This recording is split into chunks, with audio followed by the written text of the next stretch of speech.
Some L'Hopital's rules problems require you to do more work other than just taking the derivative of the numerator and the denominator. So one of the example is, take a look at the first one. So the base, you have 2 minus cosine phi over x. So the base, you have an x in the cosine.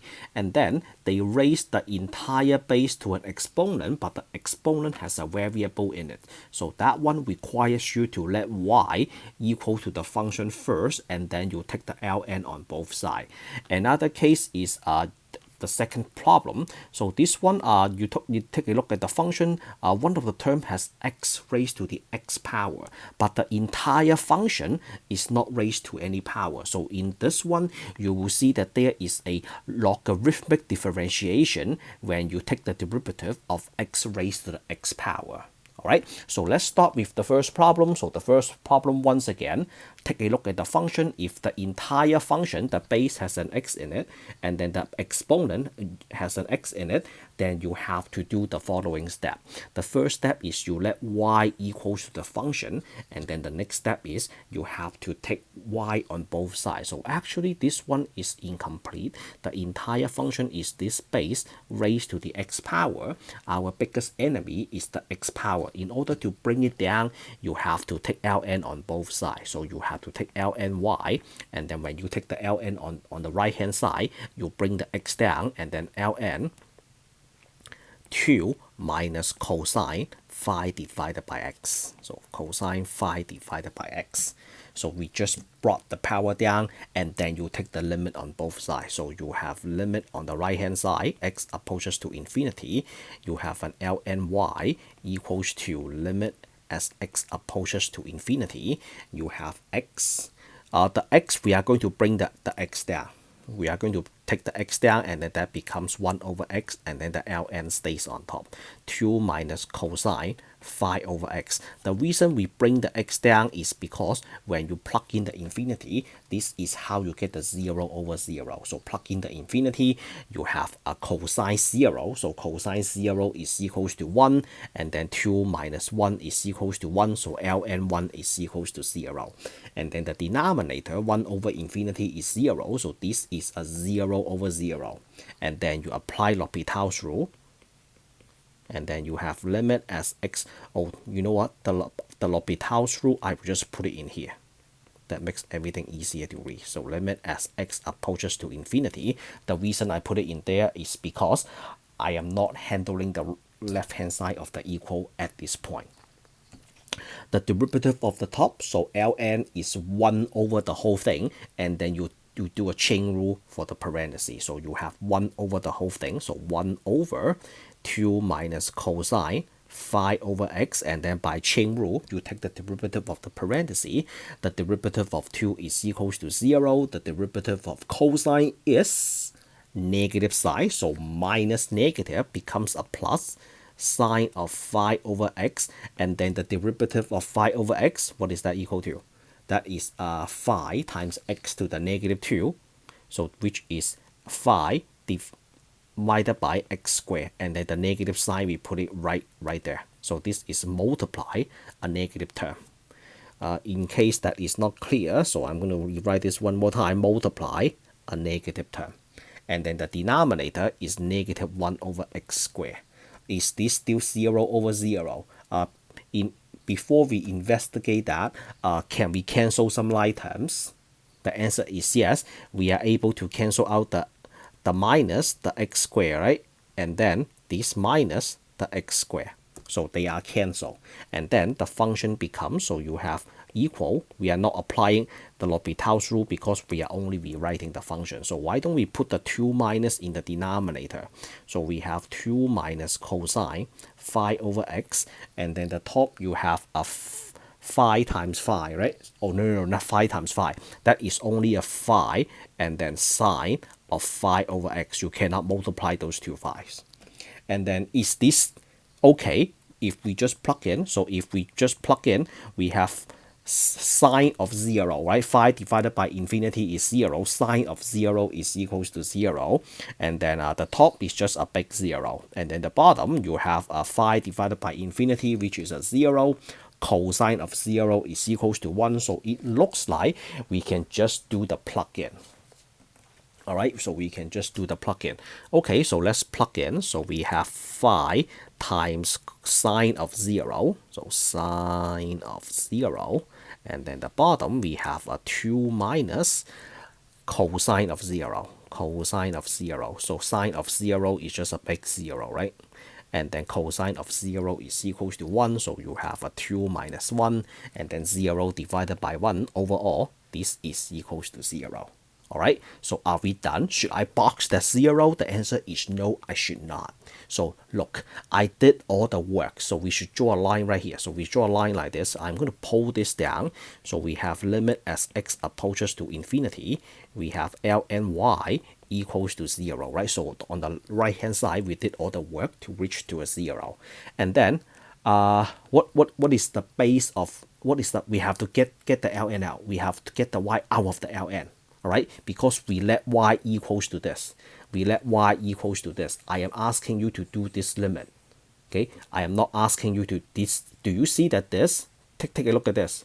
Can you follow my pointer? Take a look at this. This is not what is given. This is given, right? So we have to put the work back to the given. So we have ln y, bring it right over here. The other side is equals to this. Okay, let's get the y out of the ln. The base of ln is e, right?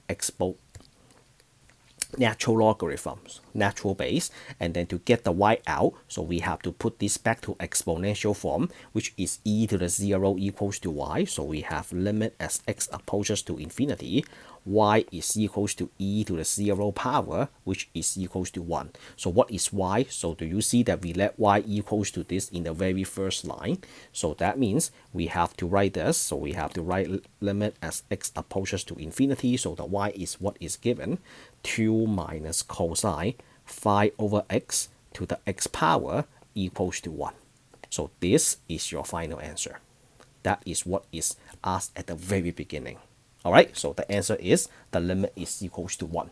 All right, so moving on to the next problem. The next problem, we have x raised to the x power. So we have to take care of that individually. So first of all, very first line, if you plug in 1, what happens? So you have a 1 minus 1, right? And then the bottom, you have a 2 minus 2. ln 1 is equals to 0. So overall, this is a 0 over 0. So L'Hopital's rule applies. And then you take the derivative of the top and bottom, right? So derivative, and then x approaches to 1. So when you take the derivative of the denominator, this is a 0 minus 2, right? And then plus 1 over x. The derivative of that x is just a minus 1, right? How about the derivative of x to the x power? That is not a power rule. You cannot bring the power down. This is a problem. The x to the x power is a problem. You cannot apply power rule. So when the base is an variable, the exponent is a variable, you have to apply you have to apply logarithmic differentiation. So we have to use log differentiation. I want to do that in a different color. So we have to use log differentiation. Let's put it up so we can save some space. So we have to do log differentiation. What is log differentiation? So you let y equals to x to the x, and then you ln both sides to bring the x down. And then you take the derivative on both sides. So this is the derivative with respect to ln with respect to x, and then the derivative of the left hand side. And then the derivative on the right hand side. The right hand side is just a product rule, right? So the derivative of x is equals to 1, and then 1 times ln x, and then plus the derivative of ln x is 1 over x. And then how about the left hand side? The left hand side, this is d dx, which is the derivative of with respect to x, but you have an ln y. So this one, you still take the derivative of ln y. So the derivative of ln is just 1 over y, but you have to multiply a dy dx immediately. Some textbooks just use a y prime instead of a dy dx. But why do we have to do this? So here is why. Why do we have to do this? How do I get this? So here is how I got this. So you are taking the derivative with respect to x, right? So the first step, we drop the lny down here, and then the d dx, I am going to break this down into two fractions. So this is a d, and then this is a dx. I'm going to break this down into two pieces. And then you want to take the derivative of y, right? So I'm going to add something right over here. So this will be a dy, and then a dy. The dy's can be cancelled, right? So now we are taking the derivative with respect to y of lny. That gives me the 1 over y. And then we have the dy dx. Look, this d dy lny gives me 1 over y, and then the dy dx goes there. So that's why when you do implicit differentiation, you still do the derivative anyway, but you add a dy dx immediately. Right? When you do implicit differentiation, you do the derivative anyway, but you immediately multiply the dy dx or the y prime. All right? And then what else? Continue the logarithmic differentiation. So we have dy dx equals to y times ln x and then plus 1, right? So which is x to the x times ln x plus 1.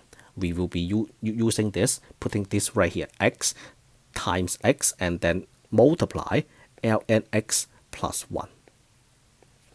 And then the minus 1 is from the derivative of x. All right, so the result, the derivative, this is just a y prime, right? The derivative is right over there. Actually, we don't even need to write the y prime.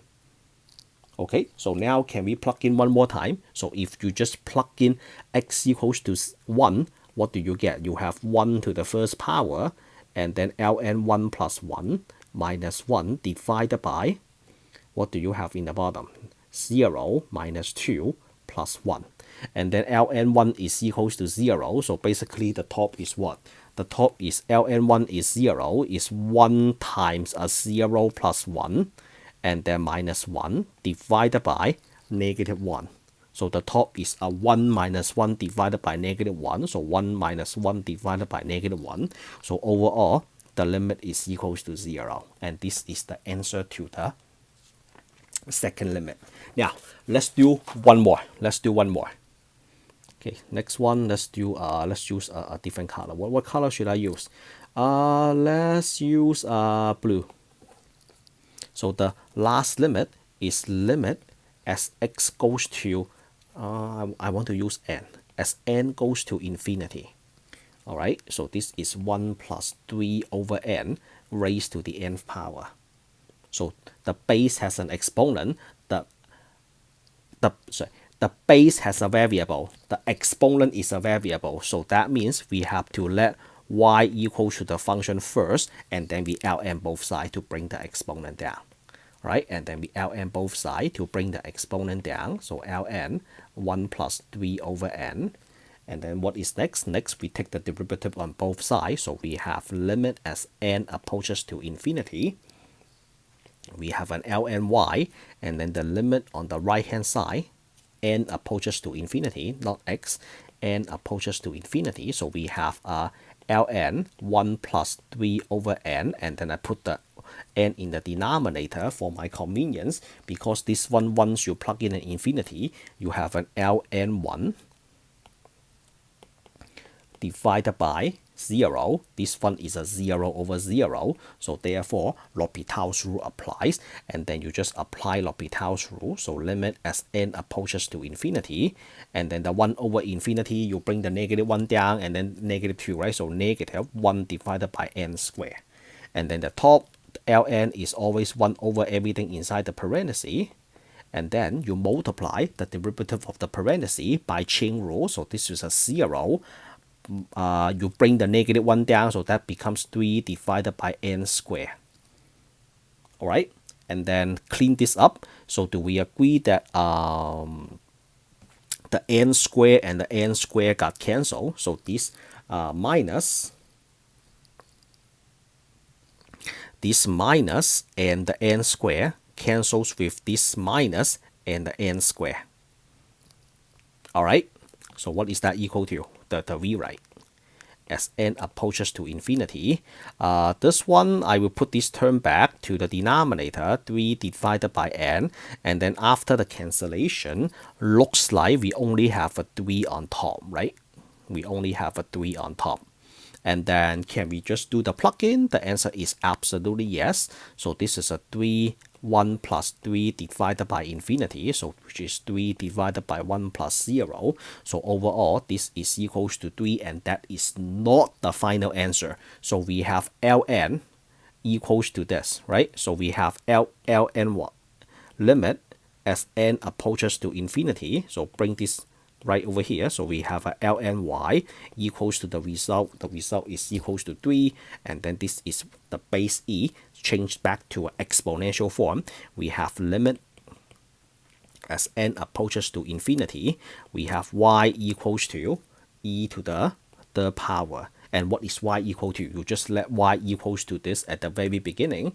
So you let y equals to that at the very beginning. Now it's time to put it back. So you have limit as n approaches to infinity. So the function is 1 plus 3 divided by n raised to the n power. That is equals to e to the third. And then this is the final answer. E to the third power is the answer to this limit. Alright, that is the end of this video. If you like it, you think this is helpful, you like the problem I selected, give me a like, share, and subscribe, and I will catch you all in the next one. Signing out.